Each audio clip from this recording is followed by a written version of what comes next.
ચોક્કસ. ચાલો આ પ્રશ્નો અને જવાબોને વિગતવાર સમજીએ. વર્તનના જૈવિક આધારો. 12. ચેતાકોષના વિસ્તરણને શું કહે છે? જવાબ: એ અક્ષતંતુઓ, ચેતાક્ષ. સમજૂતી. અક્ષતંતુઓ, એક્ઝોન, એ ચેતાકોષના લાંબા, પાતળા પ્રક્ષેપણો છે જે ચેતા આવેગને કોષ શરીરથી દૂર લઈ જાય છે. 13. અક્ષતંતુ ચેતાક્ષના કંદાકાર છેડાને શું કહે છે? જવાબ: બી. પાદાંત. સમજૂતી. પાદાંત, ટર્મિનલ બટન્સ, એ અક્ષતંતુના અંતિમ છેડા છે જે ચેતાપ્રવાહકો, ન્યુરોટ્રાન્સમીટર છોડે છે.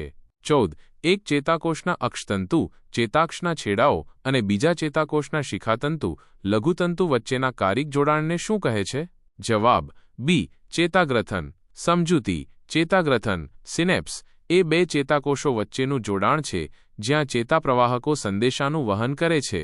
15. ચેતાકોષમાં આવેલા વીજભારાવાળા અણુઓને શું કહે છે? જવાબ: એ. આયન. સમજૂતી. આયન એ વીજભારિત અણુઓ છે જે ચેતાકોષની અંદર અને બહાર ફરતા હોય છે અને ચેતા આવેગના વહનમાં મદદ કરે છે. 16. જ્યારે ચેતાકોષ ઉદ્દીપ્ત નથી હોતો તે સ્થિતિને શું કહે છે? જવાબ: એ સ્થિર વિભવ અંતઃશક્તિ. સમજૂતી. સ્થિર વિભવ, રેસ્ટિંગ પોટેન્શિયલ, એ ચેતાકોષની અંદર અને બહારના વિદ્યુતભારનો તફાવત છે જ્યારે તે નિષ્ક્રિય હોય છે.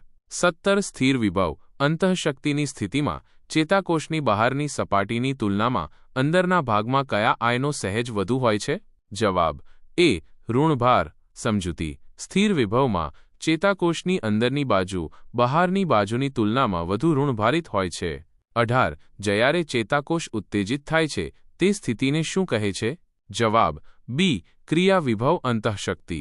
સમજૂતી. ક્રિયા વિભવ, એક્શન પોટેન્શિયલ, એ ચેતાકોષના વિદ્યુતભારમાં ઝડપી ફેરફાર છે જે ચેતા આવેગનું વહન કરે છે.